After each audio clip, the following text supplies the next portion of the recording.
La tentación viene de muchas formas, modos, tamaños y colores, todos cuidadosamente diseñados para alcanzarnos donde estamos. Y por supuesto, algunas cosas que tientan a una persona no tientan a otra.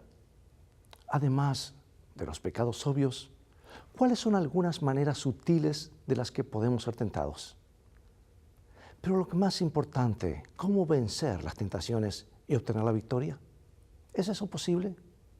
Hoy abordaremos un tema práctico, así que ve por tu Biblia y en un momento más regresaré.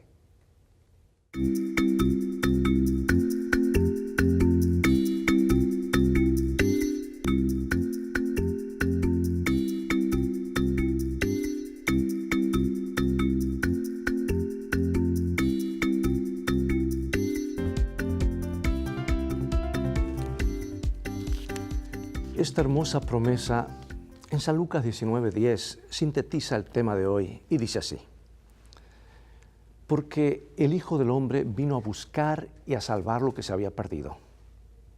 Un versículo conocido, pero que tiene una promesa encapsulada.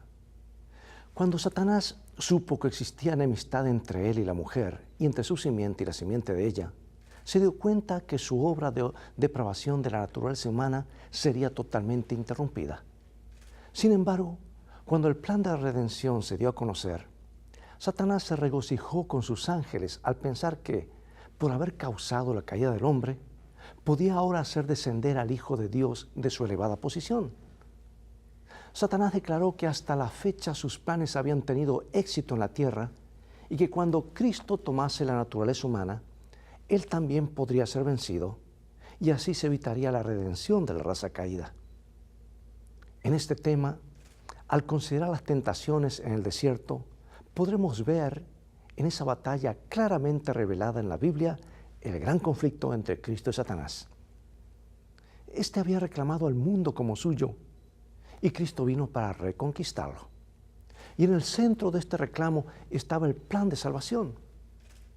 No habiendo podido matar a Jesús después de su nacimiento, Satanás trató otra forma de sabotear la redención de la raza humana. Vemos este desarrollo en el desierto de la tentación. Pero ¿sabes lo maravilloso? Es que a Dios nada lo toma por sorpresa. Mucho antes de que el mal comenzara en este planeta, ya había un plan de rescate. En los concilios celestiales se acordó que el Hijo de Dios asumiría la naturaleza humana para alcanzarnos donde estábamos. Su mismo nombre anunciaba la naturaleza de su ministerio.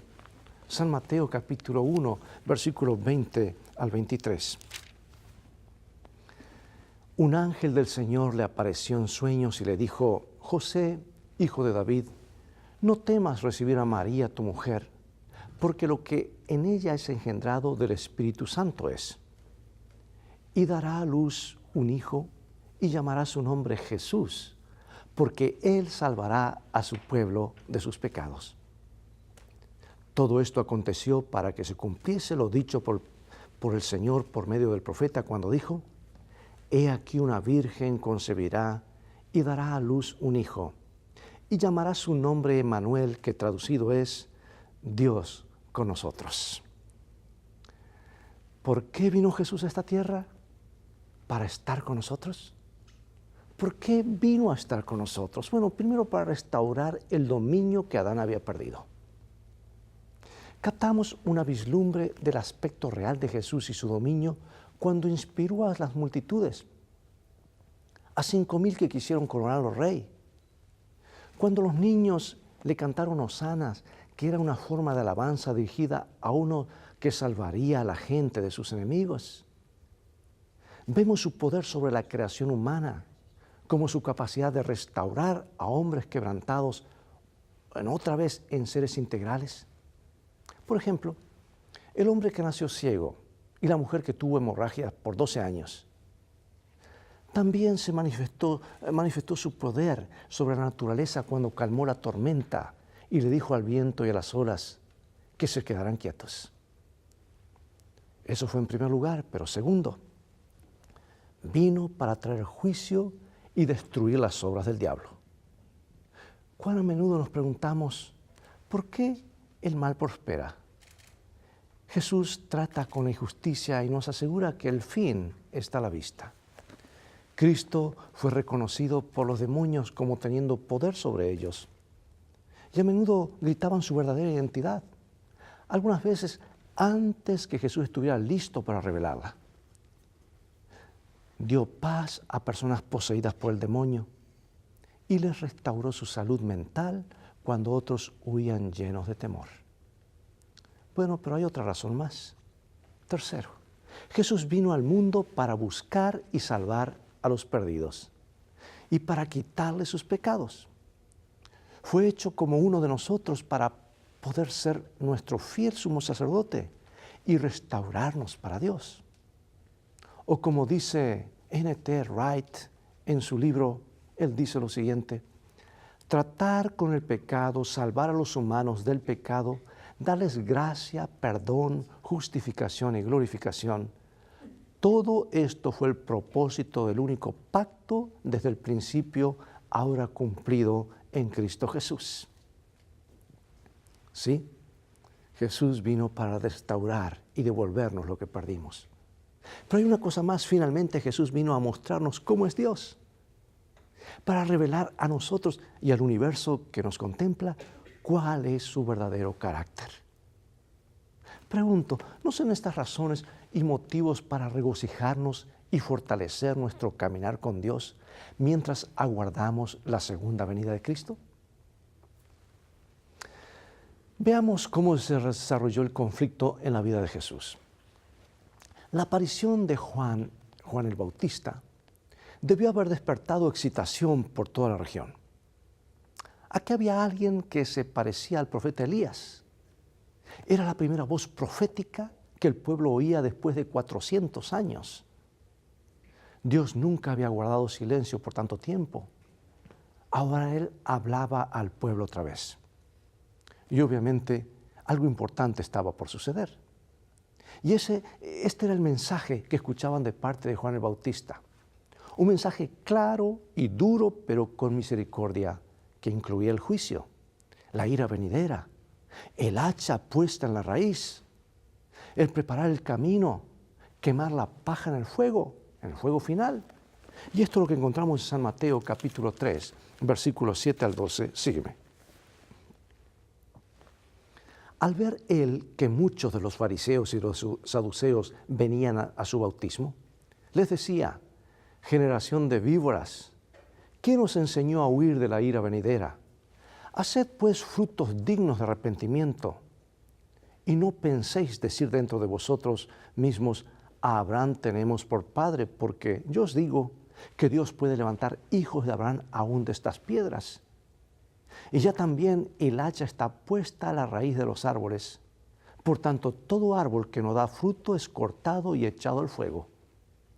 Yo la verdad os bautizo en agua, pero para arrepentimiento, pero el que viene tras mí, cuyo calzado yo no soy digno de llevar, es más poderoso que yo. Él os bautizará en Espíritu Santo y fuego. Su aventador está en su mano, y limpiará su era, y recogerá su trigo en el granero, y quemará la paja en el fuego que nunca se apagará.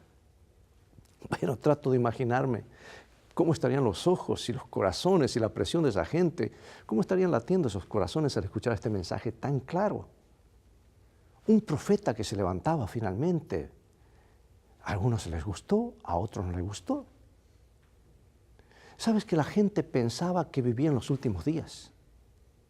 Vieron a Juan venir del desierto y animarlos a pasar por las aguas del Jordán mediante el bautismo. ¿Sabes qué esto significaba? Es algo así como un nuevo éxodo. Y mojarse otra vez e ir por el lecho seco del río era necesario para la purificación y la preparación para la tierra prometida. Por lo tanto, lo que aquí Juan estaba haciendo, ellos lo interpretaban como: tal vez este es el momento final de la historia. Debemos arrepentirnos. Muchos eran bautizados, muchos iban por curiosidad, pero otros tristemente rechazaron. ¡Qué simbolismo maravilloso! Así como el pueblo de Israel pasó por el Mar Rojo, ahora el nuevo Israel, al cual estaba siendo llamado, invitándola a pasar por un acto de fe a través del bautismo en el río Jordán. Ahora, la mayoría de la gente pensaba que el Mesías les daría una victoria sobre los romanos y los introduciría en el reino eterno de Dios mencionado por los profetas. Pero sabes que ni Juan ni Jesús estaban dirigiendo un movimiento político y eso es lo que ellos no entendieron. Era un evento de salvación. Y la explicación que da Lucas acerca de lo que Juan hacía es una cita en realidad de Isaías que describe la forma en que Dios prepararía el camino para que volvieran los exiliados a la tierra prometida. Qué triste que el pueblo no pudo ver más allá de lo que sus ojos físicos veían. Y yo pregunto, ¿no estamos nosotros repitiendo la misma historia que vemos el aquí y el ahora sin ver el plan que Dios tiene para nosotros? Dios tiene un plan para ti, para mí. Y cuando tú y yo vamos a la palabra y descubrimos el plan que Dios tiene para nosotros, entonces ponemos en armonía lo que Dios tiene pensado para nosotros con nuestra vida presente. Y eso hace la diferencia. Jeremías explicó la razón de ese camino especial. Dijo hacerlo transitable para los más vulnerables de la sociedad, para que los ciegos, los cojos, las embarazadas, las madres con niños pequeños, para que todos los demás que desearan regresar a la tierra prometida pudieran hacerlo. Ahora, no es extraño que la gente acudiera en masa a escuchar a Juan. Nunca habían escuchado a alguien así por décadas, por siglos. Y ahora se había encendido la esperanza de llegar a estar listos para ese gran día de Dios que pronto vendría sobre ellos. Sin embargo, el Mesías vino de una manera que la mayoría no esperaba. Se había predicho, pero no entendieron el significado de las Escrituras. Tenían conceptos equivocados acerca de la naturaleza de la primera venida del Señor. ¿Y sabes que eso nos lleva a reflexionar en algo? ¿De qué modo los fieles en los últimos días podrían evitar conceptos erróneos acerca de la naturaleza de la segunda venida de Cristo? Jesús, después del bautismo, es llevado por el Espíritu al desierto. Allí ganaría la victoria sobre todas las tentaciones que la raza humana alguna vez afrontaría. Porque en esas tres tentaciones están concentradas todas las tentaciones que el enemigo ha usado y sigue usando para mantenernos en su territorio y destruirnos. Hay un libro maravilloso inspirado por Dios que lo recomiendo a toda persona, que es la mejor biografía que se ha escrito una vez. Se llama El deseado de todas las gentes. Comenta lo siguiente y dice así: cuando Jesús fue llevado al desierto para ser tentado, fue llevado por el Espíritu de Dios. Él no invitó la tentación. Fue al desierto para estar solo, para contemplar su misión y su obra. Y por el ayuno y la oración, debía fortalecerse para andar en la senda manchada de sangre que iba a recorrer. Pero Satanás sabía que el Salvador había ido al desierto y pensó que esa era la mejor ocasión para atacarlo. Sí, veamos ahora cómo se desarrolla el gran conflicto. Vamos a San Mateo capítulo 4, versículos 1 al 3. Dice así la Escritura: entonces Jesús fue llevado por el Espíritu al desierto para ser tentado por el diablo. Y después de haber ayunado 40 días y 40 noches, tuvo hambre. Y vino a él el tentador y le dijo: si eres hijo de Dios, di que estas piedras se conviertan en pan.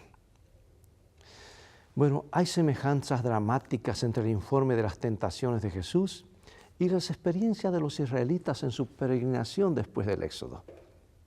Porque después de pasar por el agua, Jesús fue al desierto donde no comió nada y fue probado durante 40 días. Y sabes que en forma similar los israelitas pasaron por el agua del Mar Rojo, entraron al desierto donde no había pan y estuvieron allí, ¿cuánto tiempo? 40 años. Leemos esto en Deuteronomio capítulo 8. Pero sabes, Mateo dice que después de 40 días Jesús tuvo hambre. Entonces alguien aparece con un consejo servicial, como con Job. esta no era la primera vez que Satanás llegaba para ayudar a alguien en crisis. Zacarías 3 registra la historia de un sumo sacerdote en los tiempos de la reconstrucción de Jerusalén después del exilio babilónico. Y al estar ante Dios en visión, alguien apareció a su derecha. El amigo de más confianza solía estar parado siempre a la derecha para proteger y guardar contra cualquier posible atacante. Pero quien estaba a la derecha de Zacarías, en Zacarías 3, era el acusador, pretendiendo ser un amigo de confianza. ¿Sabes que lo mismo le sucedió a Jesús en el desierto? El que vino para ayudar se descubrió a sí mismo cuando dijo: si eres hijos de Dios, di que estas piedras se conviertan en pan. Un ángel de Dios no habría tenido dudas acerca de la divinidad de Jesús, porque el enemigo se presentó primero como un ángel. Además, pocas horas antes, cuando Jesús fue bautizado, el Padre había declarado ante el universo: este es mi Hijo amado. Ahora nota, además, cómo la respuesta de Jesús es una cita vinculada al Éxodo. Vamos a Deuteronomio capítulo 8, versículo 3. Dios te sustentó con maná, comida que no conocías tú, para hacerte saber que no solo de pan vivirá el hombre, mas de todo lo que sale de la boca de Jehová vivirá el hombre. Creo que es importante no caer en la tentación, pero es igualmente importante no guiar a otros hacia la tentación. Bueno, la primera tentación es paralela al Éxodo, pero tiene sus raíces en la caída. Al poner la prioridad en la fidelidad a Dios en lugar de ceder al apetito, Jesús recuperó el terreno que Adán había perdido en el Edén. Sin embargo, para cubrir completamente la brecha que existía entre la raza humana y Dios desde el tiempo de Adán, Jesús tenía que estar sujeto a otras 2 tentaciones. Y de acuerdo con Mateo, en la segunda tentación Satanás llevó a Jesús a la parte más alta del templo, tal vez a la esquina sudeste que daba hacia un empinado barranco.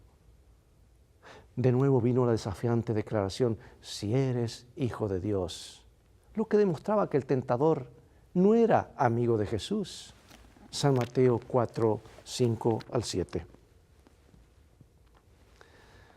Entonces el diablo lo llevó a la santa ciudad y le puso sobre el pináculo del templo y le dijo: si eres hijo de Dios, échate abajo, porque escrito está: a sus ángeles mandará acerca de ti, y en sus manos te sostendrán para que no tropieces con tu pie en piedra. Jesús le dijo: escrito está también: no tentarás al Señor tu Dios. ¿A qué estaba apelando Satanás aquí? ¿Qué habría demostrado Jesús si hubiese saltado desde el pináculo del templo? ¿Sabes que Jesús no estaba interesado en teatro barato? Su confianza en Dios era genuina, no algo fabricado para impresionar a otros.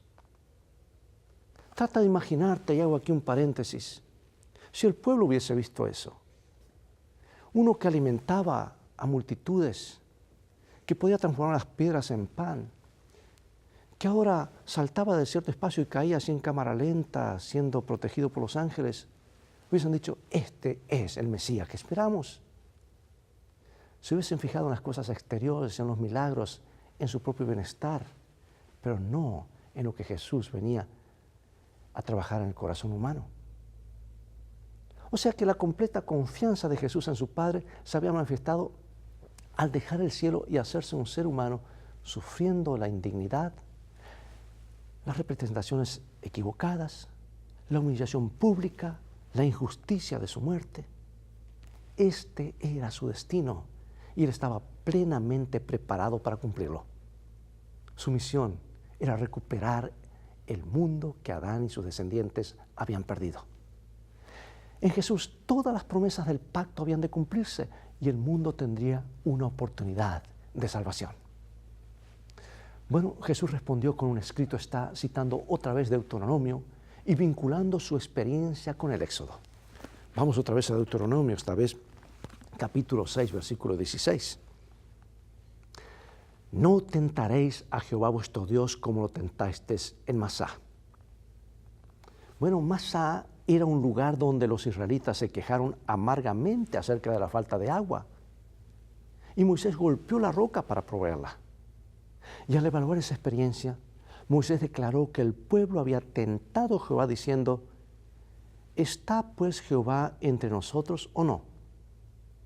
Por supuesto, Jesús sabía de qué se trataba esto. Y no cayó en la trampa, aun cuando esta vez el diablo le devolvió la frase, escrito está. Él también usa las escrituras y las conoce en cada idioma. Llevemos esto a nuestra experiencia personal. ¿Sabes que no siempre es fácil ver el límite entre la confianza que tenemos en Dios al pedir un milagro y el ser presuntuosos con respecto a lo que esperamos de Dios cuando oramos? ¿Puedes tú diferenciar lo uno de lo otro? Y ahora entramos en el corazón mismo del gran conflicto, lo que causó el caos en el universo al comienzo y lo que será la última pretensión de Satanás. Y de acuerdo al Apocalipsis, sobre lo cual girará el desenlace final. Y este es el tema, la adoración del diablo.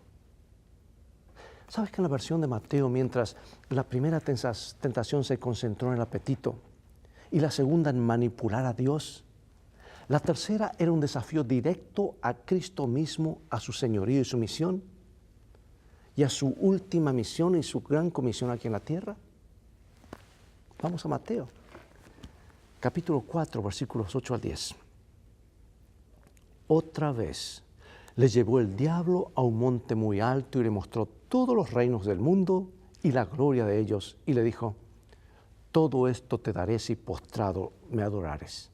Entonces Jesús le dijo, vete, Satanás, porque escrito está, al Señor tu Dios adorarás, y a Él solo servirás. Juzgando por la forma en que la Biblia usa el tema de subir a la cumbre de un monte muy alto para mirar las naciones, podemos ver que el viaje de Jesús no era para ver el panorama. Este escenario se vinculaba con una visión profética. Desde una cumbre, Moisés ve la tierra prometida como sería más tarde, y Juan ve la nueva Jerusalén.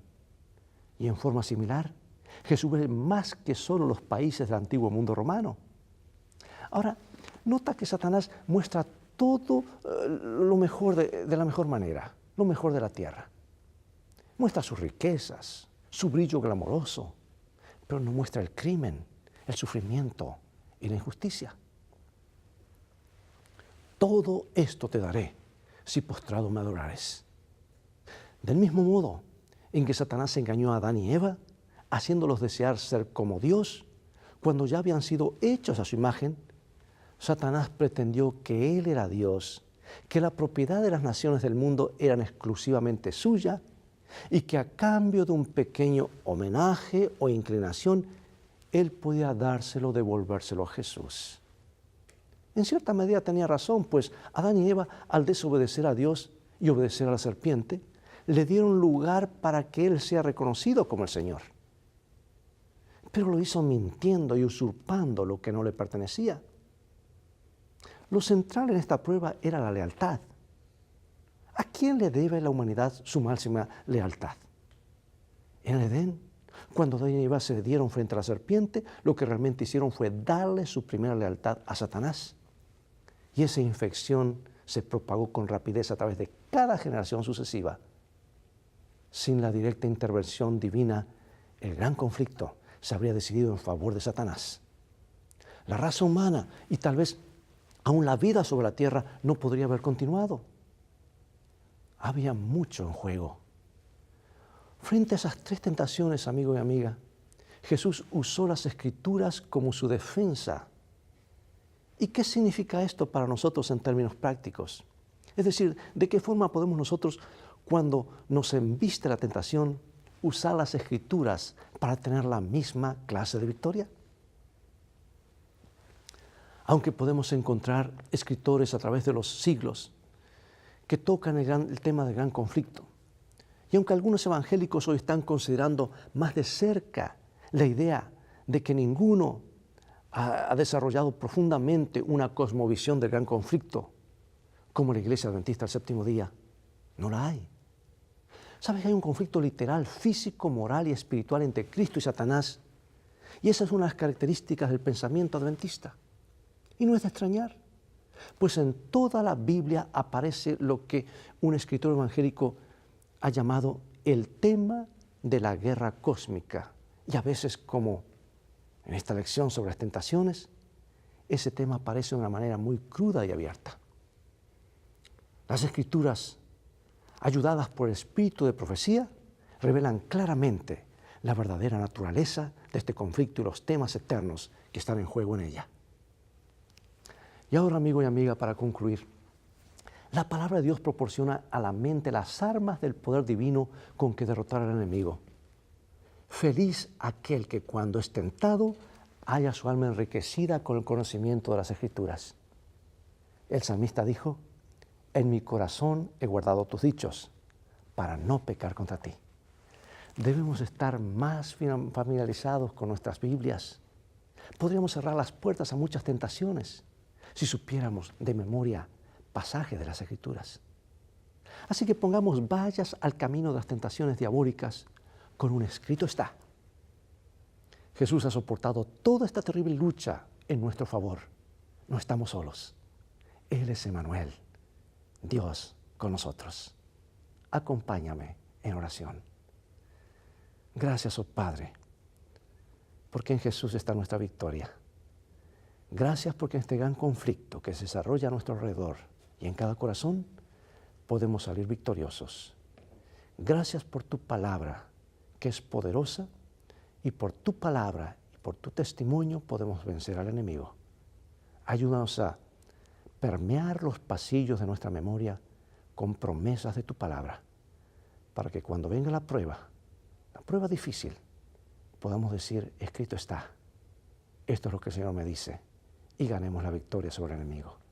Sabemos que lo harás, porque lo pedimos en el nombre de Jesús. Amén. Dios te bendiga y recuerda, tú vales mucho para Jesús. Él te ama más de lo que puedes imaginar.